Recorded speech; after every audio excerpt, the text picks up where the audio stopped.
Assalamualaikum warahmatullahi wabarakatuh. Waalaikumsalam warahmatullahi wabarakatuh. Saya Abrar Sakif Atala sebagai mahasiswa Universitas Negeri Yogyakarta dari jurusan Pendidikan Bahasa Sastra Indonesia dan Akhiranim 092.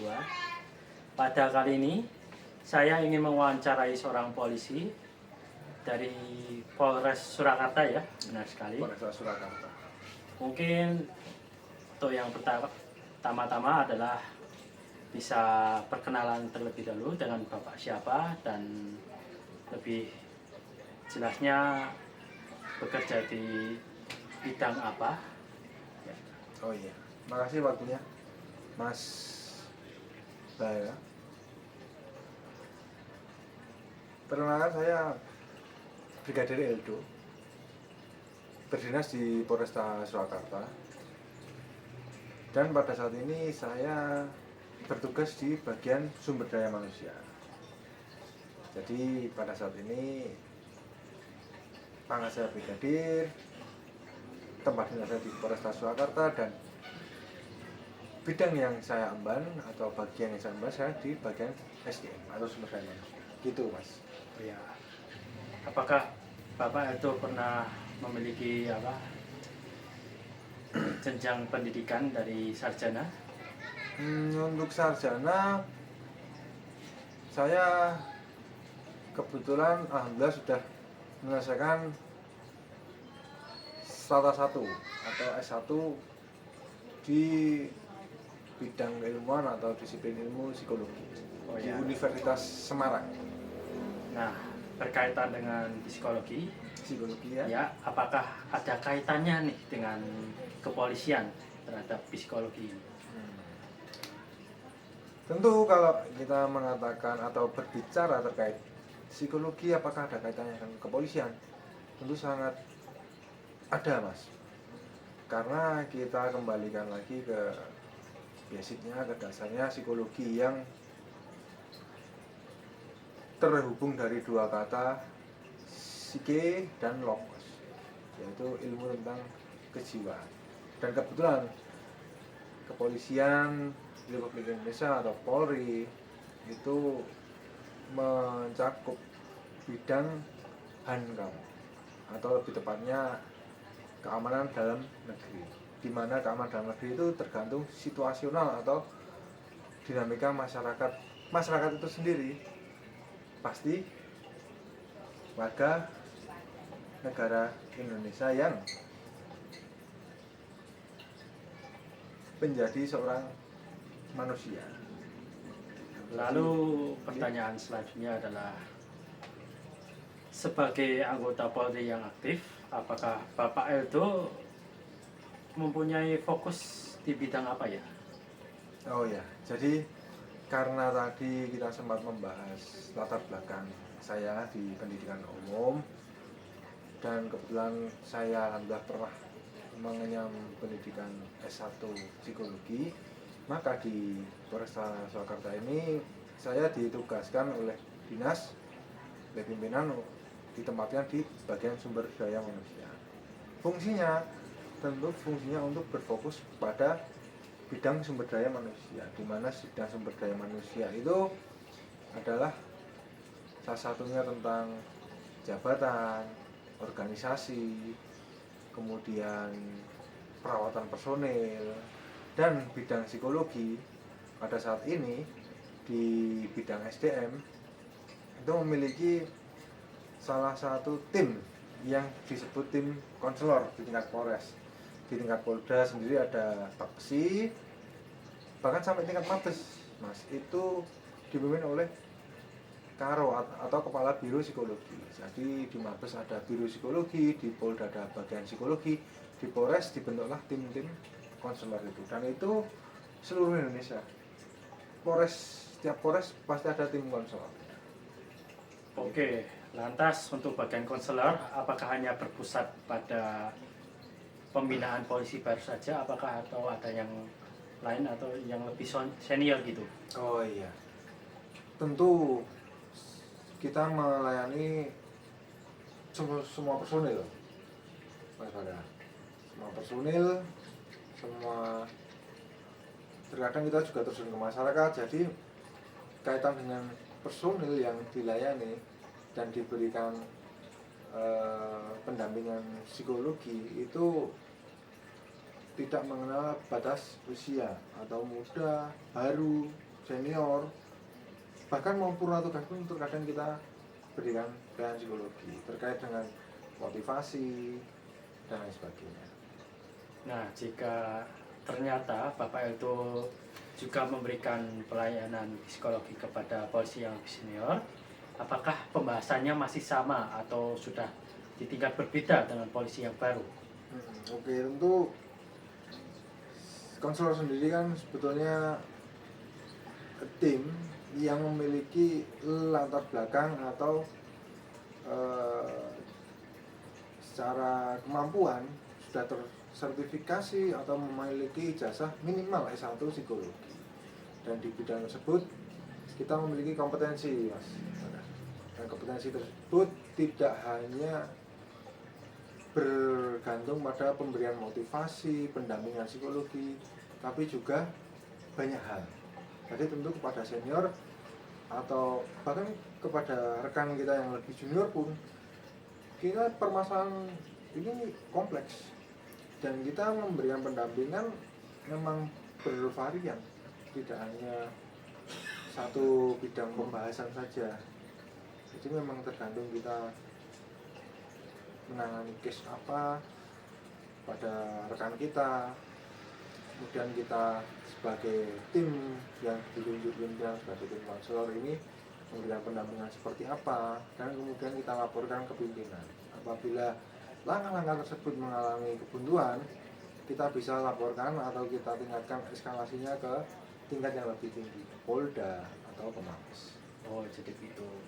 Ya, tadi Bapak itu juga mention kan bahwa sumber daya manusia dari konselor Polres itu juga terjun ke masyarakat. Nah, bisa dijelaskan bagaimana terjun ke masyarakatnya ini bagaimana ya?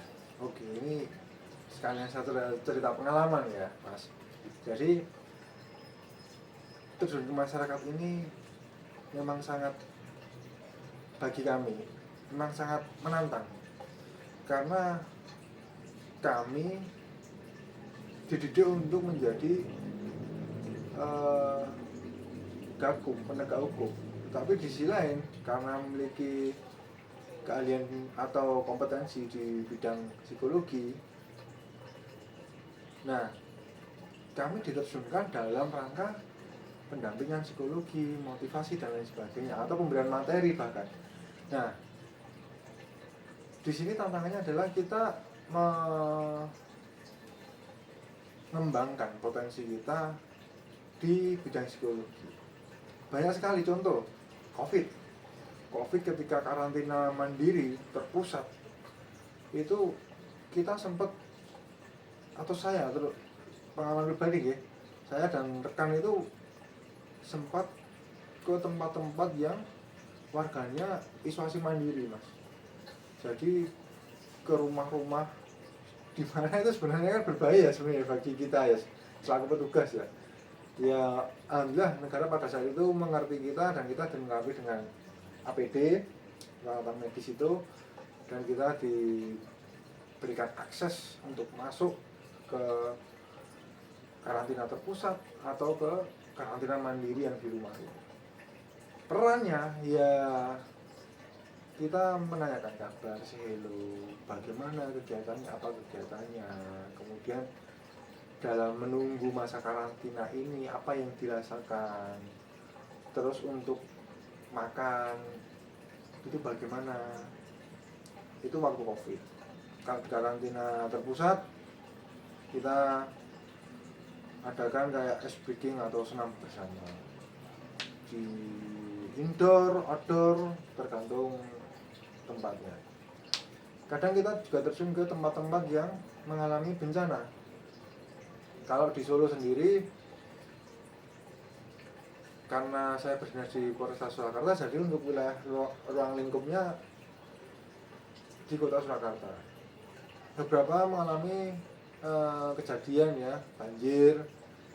Nah itu tentu hal yang membuat para orang yang terdampak atau penyintas ini kan diungsikan, kita mendampingi di situ, kita alihkan, kita berikan PFA lah, psikologi first aid, itu dimana kita memberikan bantuan kepada saudara-saudara kita yang sedang tertimpa bencana, termasuk kebakaran. Kita juga terlibat cek lokasi, kita pendampingan pada korban. Nah, jadi untuk terjun ke masyarakat memang sebetulnya banyak, cuman pengalaman menarik kurang lebih itu, Mas. Oh ya. Lalu apakah Bapak Eldo juga pernah turun memberikan penanganan psikologis terhadap korban tindak kejahatan? Untuk korban sendiri di bagian kami di kepolisian, terutama perempuan dan anak, itu memiliki unit sendiri. Bahkan pada saat ini sudah menjadi satuan. Nah, di situ pendampingan pada anak atau anak yang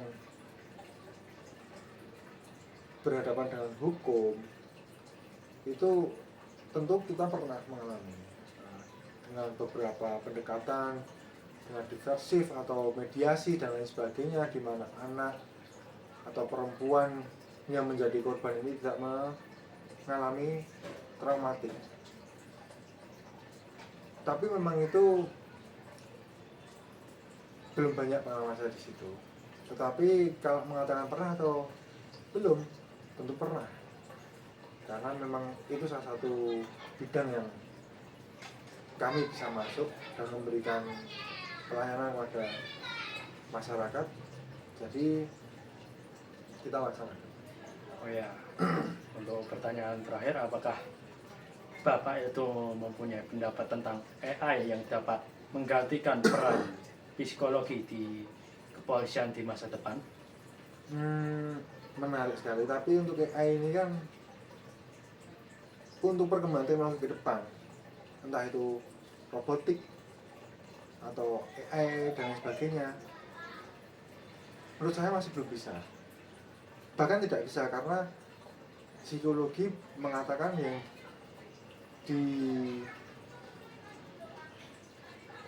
atau dilihat adalah dari jiwanya. Jiwa itu tentunya outputnya lewat perilaku. Manusia dan AI itu memiliki sebuah perbedaan, Mas, dimana mungkin secara kecerdasan, secara wawasan kita sudah jauh mungkin ya dengan teknologi. Tapi satu yang mereka nggak punya, teknologi nggak punya, adalah perasaan. Seperti di kepolisian sendiri, saya sampaikan seperti tadi, Mas Bara, ada kejadian yang sangat merugikan, tetapi orang ini masih di bawah umur. Apabila kita masukkan ke ranah hukum, tentu masa depannya akan ya kecil lah, ya bukan kecil sih ya, tapi sedikit menciderai ketika ia nanti mau mencari pekerjaan, mungkin lebih susah daripada tadi. Nah, itu kita lakukan mediasi, kita naik turunkan, ya kita turunkan lah, kita sama-sama turunkan ego kita cari solusi terbaik untuk semuanya, untuk korban, bahkan pelaku pun kita juga carikan solusi terbaik. Dan di situ perlu menggunakan hati. Jadi tidak semata-mata hal hukum ditegakkan, harus ditegakkan, tapi juga kita harus menggunakan hati, dimana keadilan itu harusnya bagaimana, Pak? Oke, kepastian hukumnya jelas, tapi ketika barang yang dicuri, misal contoh, ada seseorang mencuri barang, sepeda motor katakanlah, yang mencuri di bawah 17 tahun, tapi barang itu masih ada, pelakunya tertangkap, masih di bawah umur. Secara hukum kita bisa langsung jebloskan. Tetapi kita harus mediasi dulu. Kita sampaikan secara keluarga dulu. Jadi ternyata ini masih sekolah. Kita dalami kenapa dia melakukan itu, motifnya apa, dan lain sebagainya. Kita bimbing, kita bina oleh berbagai pihak, lewat lingkungan, orang tua, sekolah. Dan yang menjadi korban, ketika barang itu sudah didapatkan, sebenarnya kan tidak ada kerugian. Mungkin kerugian traumatik atau sempat tidak bisa menggunakan barang tersebut di beberapa waktu. Nah itu kita mulailah melakukan dialog atau pembicaraan atau mediasi biar mendapatkan win-win solution, biar si orang yang melakukan ini tadi masa depannya sudah tidak hancur dan korban tidak mengalami kerugian. Dan disitulah peran hati kita sebagai manusia, dibekali akal dan hati, akal untuk kita berpikir dan hati untuk kita merasakan. Mungkin itu saudara. Oh ya, jawaban yang cukup memuaskan. Iya Ya, terima kasih. sekian wawancara dari saya terhadap Bapak Elto Bagus Satria. Terima kasih. Wassalamualaikum warahmatullahi wabarakatuh.